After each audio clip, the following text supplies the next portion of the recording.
We don't know how to introduce this because you're used to doing one way, George. So what are we going to do for day one? Oh, nah. Day Old one habits. of the first test. Yeah. That could catch on. Well, the first question is from Sushant. Will George do the point at the face thing, or is it copyrighted by polite inquiries? I don't know. Let's see whether they do it. I mean, they're very welcome. Who knows? Prakar says, is it time to take a final call on Rory Burns? Well, I think I'd let him have a second innings. I mean, you know, these things are all very well, I get this, but who is there battering down the door demanding to be picked instead? Is it Dom Sibley? Is it Zach Crawley? I mean, there's a reason why all these people were dropped. The terribly uncomfortable truth is that I'm afraid this might be as good an England batting lineup just about as they have. Australia might be a bit better. Ben Rigby asks, why do we even bother? Because we remember Steve Harmison's slower ball, and we remember Michael Vaughan's batting, and we remember Ben Stokes at Leeds and Ian Botham at Leeds, and we remember Jonathan Trott at Melbourne and Alistair Cook the whole way through that series, and it just keeps us hoping. Does that do us any good, though? Well, it didn't feel like it today. But it wouldn't be such a great game if it was entirely predictable. This series isn't over. JWL asks, can we blame Nasser Hussain for Joe Root not bowling first? Well, yeah, up to a point, I think. That's a moment in the psyche of all England cricket lovers, isn't it? You know, it's one of the great moments. I don't think Root got that wrong today, you know. I'm not saying that it would have been wrong to bowl first either.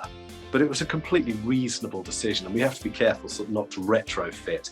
Australia bowled really, really well, and England didn't bat well enough. At some stage, they were going to have to bat a lot better than this anyway. I don't think it was a terribly poor decision by any means. I thought it was a 50-50 call. Didn't Cummins say he'd have done the same thing?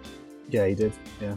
Alistair Cook called it a bold call by Root to bat first. I think it was bold, and I think you probably have to back your batters. It is the job of top order batters to get through the first couple of hours, get through the first session, and they didn't. And I thought Joe Root got an unplayable ball, but the rest of the top four, actually Hamid got a good ball as well, didn't he? But you know, Milan was a bit out of an uncomfortable dismissal if you're a number 3 and you're playing one that you could leave on length. And, you know, Rory Burns had a shocker. There's no way around it. I think Ollie Pope said at the end, it was the execution rather than the decision that was the problem. I think that's probably spot on. I just don't think we should jump for these easy explanations and think that if England had bowled first, they would have ended up the day on top. They're probably playing a side who's better than them. So Chris Dealey asks, if England insist Broad and Anderson are both fit, was it a bad idea not to play them? It's kind of irrelevant today. England were bowled out for 147. It's a terrific score if you're playing snooker. It's not a good score at all if you bat first, having won the toss. I'm putting guys who would have batted at 10 and 11 into the equation. It's sort of a red herring.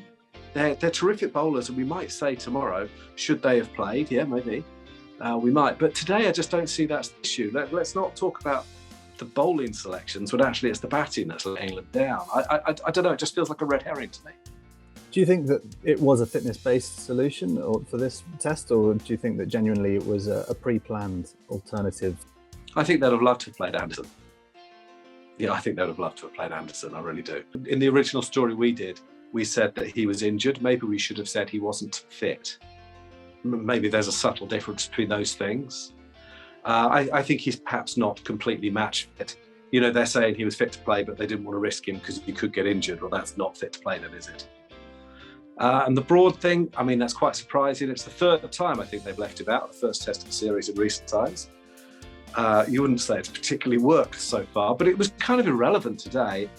Is Robinson offering what Broad does, but possibly better at this stage of his career? Maybe. Look, there is another test next week. and no doubt he'll come out fit and firing. It's not the end of Stuart Broad. Whether he plays 10 more tests, maybe that's the stage of the career we're at. I'm sure he'll play a test or two this series. I'm told that Broad took it really well and behaved immaculately around the rest of the group. I mean, he was running on drinks today, wasn't he? I think that's great, He wasn't a prima donna about it at all. I mean, if he never does play another game, he's had an outstanding career. And he'll probably play next week. What do you make of the Kookaburra ball itself? Obviously, a lot been talked about it being a bit different for this Ashes than previous Ashes. I thought it did a bit today, but does that mean that England can do it? And also, did it do as much after 30 overs? I mean, after lunch, actually, England's run rate went up to 4 and over, didn't it? Danny's asking, which bowlers will England drop for the second test after this batting display? I think usually they would blame Moeen Ali. SOB asks, do we mark this down as rust from the England top order? I do think there's an element to that, to be fair. And you have to acknowledge that they haven't had any opportunity to get any sort of form. It is crazy to go into a test like this against such a good bowling attack on such a demanding wicket by English standards, because it's so foreign to them, and expect everything to just be all right on the night. So I think that is a legitimate thing to say. But you'd also have to say Australia haven't had a whole lot of red ball practice either, and they seem to manage. But, let's see how Australia bat tomorrow. I suspect it's very unlikely that 147 will look like a good score, but it might be that 300's a very good score.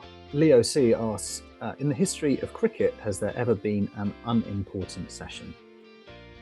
Dozens. They have, though, I'm afraid. That 2000, the last time we were here, that test at Melbourne, it was a shocker. Or that test at Trent Bridge, it was the one where Jimmy Anderson got 80 odd. That was a shocker. Of course they have. There have been some absolutely horrible sessions. But the game is probably more fun when the ball is slightly on top, and it was today. It very often is when England are batting.